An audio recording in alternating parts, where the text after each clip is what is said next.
very much for the warm welcome, ladies and gentlemen, and thank you, David, for that very kind introduction.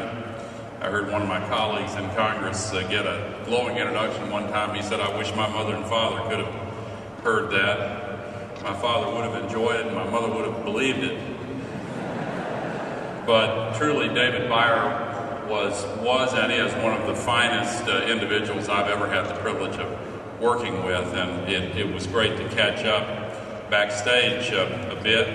I want to acknowledge Dr. Stephen Sherwin, your chairman, and my former colleague Jim Greenwood, the president and CEO of BIO.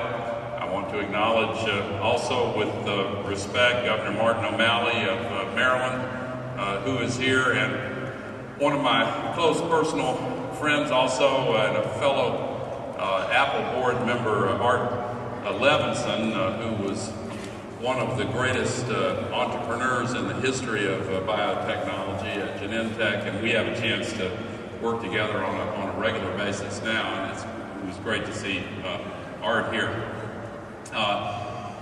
David and I worked together in the White House, and I am now a recovering politician. I often introduce myself by saying I'm Al Gore. I used to be the next president of the United States of America. I don't think that's funny, by the way. You know, just a brief story to illustrate the emotional whiplash of that experience in 2000. Not long after I left my job in the White House, my wife Tipper and I were driving from our home in Nashville, recently flooded. We're certainly holding our neighbors and friends in that community in our thoughts and prayers. But we were driving from our home in Nashville to a small farm we have 50 miles to the east, and we were driving ourselves. I know that sounds like a little thing to most of you, but I looked in the rearview mirror and all of a sudden it just hit me. There was no motorcade back there. You may have heard of phantom limb pain. This was a rented Ford Taurus, and it was dinner time, so we got off the interstate to look for a place to eat in Lebanon, Tennessee, and we found a Shoney's restaurant, low-cost family restaurant chain, and we walked in, sat down in the booth, and the waitress came over and made a big commotion over Tipper, and then she took our order and went to the couple in the booth sitting next to us, and she lowered her voice so much I had to really strain to hear what she was saying. She said, "Yes, that's former Vice President Al Gore and his wife Tipper." And the man said, "He's come down a long way, hasn't he?" So it was an epiphany. But continuing a true story, the very next day I flew to Africa, to Nigeria, to give a speech on energy policy in the city of Lagos. And I began my speech by telling that story for the very first time. It just happened the day before. And I told it in terms almost identical to the ones I just used here. Shoney's low-cost family restaurant chain, Tipper and I driving ourselves, and what the man said. And they laughed, and I went on and gave my speech. Then went back out to the airport to catch a plane back to the U.S.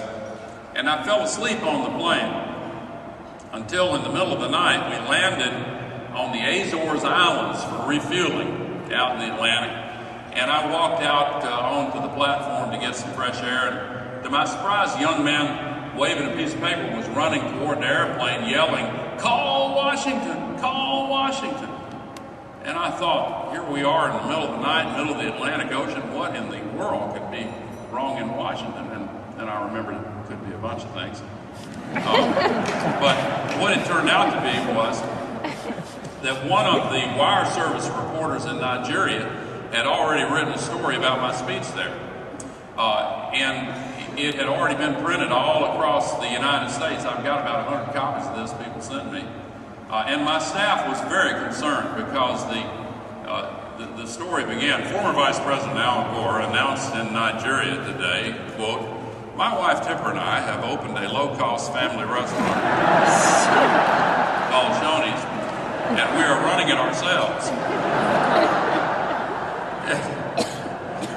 I'm not making And before I could get back to the U.S., the late-night television comedians, Jay Leno and David Letterman, who sometimes are not very funny, had just had a field day with this. And one of them had me in a big white chef's hat, and Tipper was scribbling and yelling, "One more burger with fries." 3 days later, I got a nice long handwritten letter from my friend and former partner who was with you yesterday, Bill Clinton. And he said, "Congratulations on the new restaurant, Al." We like to celebrate each other's successes.